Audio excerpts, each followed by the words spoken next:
ये मैसेज जा रहा था कि आपका वोट जो है वो इंजीनियर रशीद को जेल से बाहर निकाल सकता है। लेकिन जब इंजीनियर रशीद जेल से बाहर निकल के जी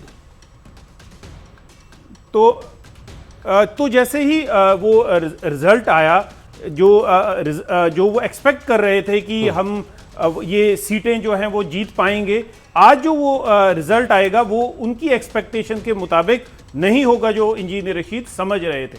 लेकिन कश्मीर जो है जब भी वोट करता है, कश्मीर का वोट अनप्रेडिक्टेबल होता है। मैं ये डे वन से कहता हूं, कश्मीरी वोटर जो है, जम्मू कश्मीर का वोटर पॉलिटिकली बहुत अवेयर है। वो मुद्दों पे वोट करता है, वो इश्यूज पे वोट करता है, वो इमोशंस पे वोट नहीं करता है। जी,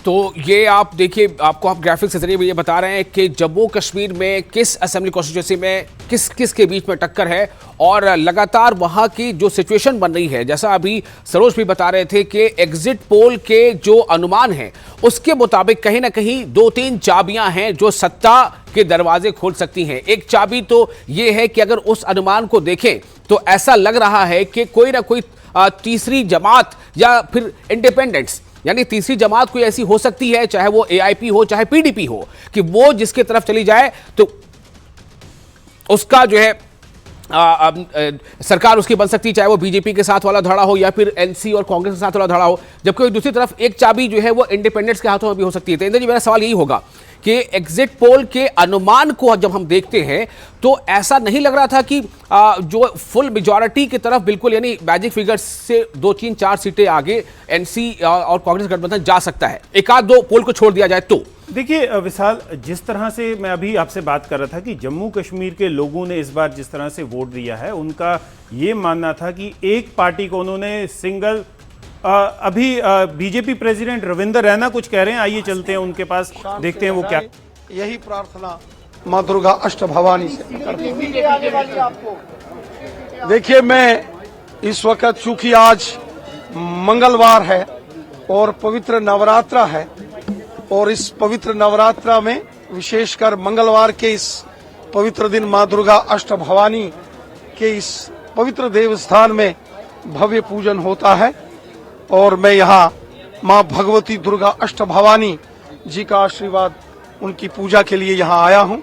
मैं उम्मीद करता हूँ, मुझे विश्वास है कि जम्मू कश्मीर की अधिष्ठात्री देवी माँ बावे वाली महाकाली जी ने हमेशा जो है जम्मू कश्मीर के देशभक्तों पर, जम्मू कश्मीर के जो राष्ट्रवादी शक्तियां हैं उन्हें अपना आशीर्वाद दिया है। जो सज्जन शक्तियां हैं, जो देव शक्तियां हैं, उन पर मां भगवती का सदैव आशीर्वाद रहा है, और मैं पूरा विश्वास करता हूं कि इस बार भी देवीय शक्तियों की जीत होगी और भव्य जीत होगी, और मां भगवती जी के आशीर्वाद से देवीय शक्तियों की जीत होगी। रविंदर रैना की जीत होगी, यकीनन जीत होगी। मां भगवती, महाकाली, मां वैष्णो रानी, मां दुर्गा अष्ट भवानी, मां जगदम्बा के आशीर्वाद से जम्मू कश्मीर में, पूरे भारत में, विश्व में देवीय शक्तियों की जीत होगी, सज्जन शक्तियों की जीत होगी। धर्म की जय हो, अधर्म का नाश हो, प्राणियों में सद्भावना हो, विश्व का कल्याण हो, यही प्रार्थना मां भगवती दुर्गा अष्ट भवानी के समकक्ष करते हैं। सर, अभी आप जाएंगे सर, नौशेरा जाएंगे आप?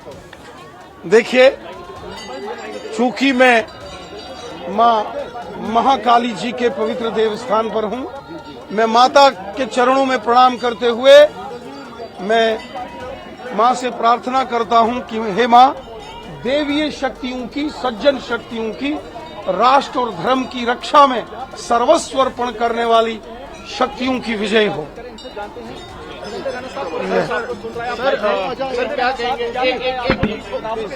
क्या लग रहा है, राणा साहब, आपको पूरा देश सुन रहा है, क्या लग रहा है आपको, क्या नतीजों में क्या आएगा? यकीनन जी बिल्कुल, जी जी जी जी राणा साहब बताएं। रविंदर रैना जी, जो पांच मनोनीत सदस्य होने हैं, उस पर काफी विवाद चल रहा है, उस पर बताइए। चूंकि आज जम्मू कश्मीर विधानसभा के चुनावों की मतगणना है, गिनती शुरू हो रही है। मुझे विश्वास है कि शानदार जीत के साथ भारतीय जनता पार्टी और भारतीय जनता पार्टी के समर्थित इंडिपेंडेंट कैंडिडेट्स और जो भारतीय जनता पार्टी के सहयोगी मित्र दल हैं, उनको शानदार जीत के साथ जम्मू कश्मीर में बहुमत प्राप्त होगा। और मुझे विश्वास है कि जम्मू कश्मीर में भारतीय जनता पार्टी के सहयोगी दलों की, हम सब की मिलकर सरकार बनेगी। जहां तक बात है 5 मनोनीत जो नॉमिनेटेड एमएलएज हैं, वो संवैधानिक प्रक्रिया है। हमारे देश के संसद भवन में रीऑर्गेनाइजेशन ऑफ जम्मू कश्मीर जब वो बिल पेश किया गया था, उस पर बहस हुई थी और संवैधानिक तरीके से जो 5 नॉमिनेटेड एमएलएज हैं उनका चयन होगा। उनको वोटिंग राइट्स देश के पार्लियामेंट में बाकायदा डिबेट के बाद वो बिल पास हुआ था। विपक्ष का आरोप है कि ये जो 5 मनोनीत सदस्य होंगे, जो 5 मनोनीत सदस्य होंगे, पोल में आपको बहुत कम सीटें नॉमिनेट करेगा, ये सही प्रक्रिया नहीं है, ये विपक्ष का आरोप है। देखिए, जब Jammu Kashmir reorganisation bill parliament में पेश हुआ था और उसमें ये प्रोविजन रखा गया था और वो सारी चर्चा देश के पार्लियामेंट में हुई थी, उस वक्त क्या कांग्रेस हुई थी? कांग्रेस को आज याद आया है कि जम्मू कश्मीर में 5 नॉमिनेटेड एमएलएज हैं। वो तो डिबेट देश के पार्लियामेंट में हुई थी, उसकी चर्चा देश के संसद में हुई थी, तब कांग्रेस के नेता सो रहे थे। और आज जब जम्मू कश्मीर में सरकार बनने जा रही है, आज जब जम्मू कश्मीर में मतगणना शुरू हुई है, जहां नई सरकार की प्रक्रिया शुरू हुई है, तो कांग्रेस पार्टी को 5 नॉमिनेटेड एमएलएज याद आ रहे हैं। तब कांग्रेस के नेता और विपक्ष के नेता कहां थे? तब डॉक्टर फारूक अब्दुल्ला साहब भी तो उसी पार्लियामेंट में थे, तब राहुल गांधी जी भी उसी पार्लियामेंट में थे।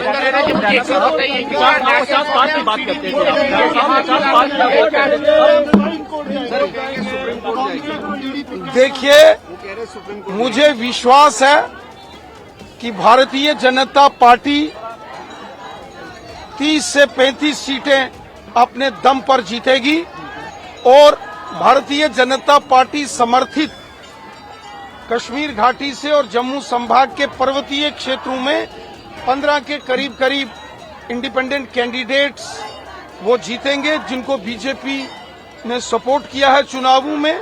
हमारे कुछ मित्र दल हैं, मैं उम्मीद करता हूं उनको भी जम्मू कश्मीर में उनके विधायक भी चुने जाएंगे। और फिर मित्र दल कौन है आपके? मित्र दल कौन है? बस चंद घंटों का इंतजार करिए, चंद घंटों के अंदर अंदर सब कुछ साफ हो जाएगा। इंजीनियर रशीद से गठबंधन होगा या नहीं? देखिए, थोड़े इंतजार का मजा लीजिए, गिनती शुरू हो रही है। विकल्प खुला है, विकल्प खुला है इंजीनियर रशीद से हाथ मिलाने का। 50 पार की बात करते हैं। तो आप सुन रहे थे रविंद्र रैना जो उम्मीदें जता रहे हैं, काफी आशान्वित दिखाई दे रहे हैं, काफी उन्हें इत्मीनान है, भरोसा है, उन्हें लग रहा है कि वो जो कह रहे हैं वो पूरा हो जाएगा, सरकार उनकी बन जाएगी। इस पर हम चर्चा करेंगे।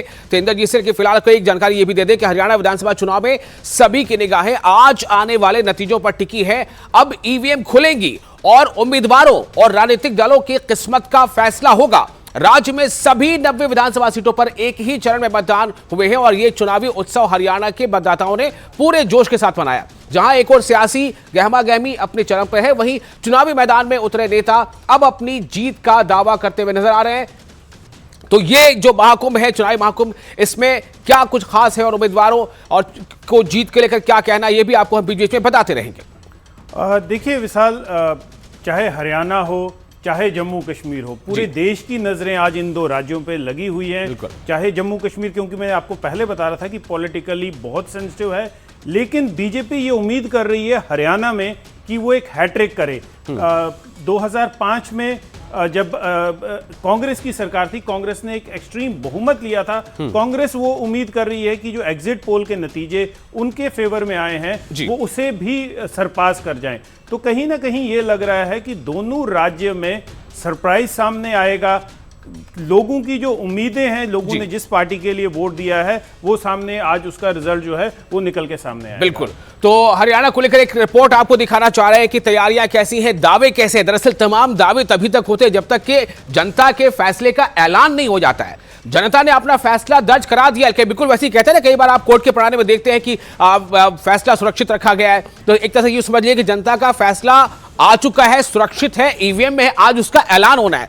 तो उससे पहले किस तरह की दावेदारी है, किस तरह की बयानबाजी, इस पर एक रिपोर्ट आपको दिखाते हैं।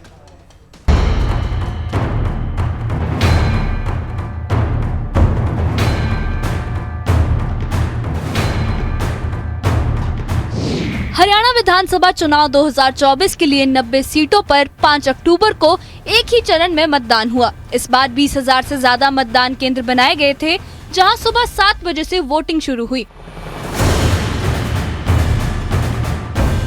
हर वर्ग के मतदाता, खासकर बुजुर्गों ने इस चुनावी महोत्सव में बढ़ चढ़ कर हिस्सा लिया।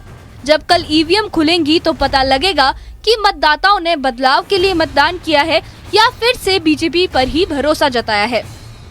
बीजेपी कांग्रेस के अलावा किसी और दल को मतदाताओं का कितना साथ मिला है?